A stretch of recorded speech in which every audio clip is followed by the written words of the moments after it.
છેલ્લા કેટલાક સપ્તાહથી એફઆઈઆઈની સતત વેચવાલી અને અમેરિકાના રાષ્ટ્રપતિ ડોનાલ્ડ ટ્રમ્પની ટેરિફ નીતિથી ભારતીય શેરબજારમાં મંદીનો માહોલ સર્જાયો છે.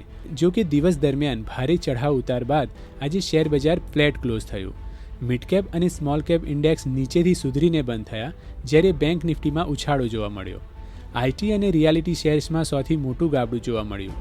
આઈટી ઇન્ડેક્સ સૌથી વધારે 3% જેટલો તૂટ્યો, તો પીએસયુ બેંક ઇન્ડેક્સ અને મેટલના શેર્સમાં દબાણ જોવા મળ્યું. તો આજ દિવસ દરમિયાન BSE limited, IndusInd bank, Jio financial, Adani green energy અને સીજી કન્ઝ્યુમર્સના શેર્સ ટોપ ગેનર્સ રહ્યા.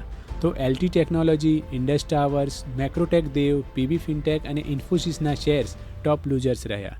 જ્યારે સોના ચાંદીના ભાવમાં મિશ્ર પ્રતિભાવ જોવા મળ્યો. સોનાની કિંમતમાં નજીવો ઘટાડો થયો હતો. 10 ગ્રામ સોનું ₹153ના ઘટાડા સાથે 85,999 રૂપિયા પર ટ્રેડ કરી રહ્યું છે, જ્યારે ચાંદી ₹695ના ઉછાળા સાથે 98,827 પર ટ્રેડ કરી રહ્યું છે.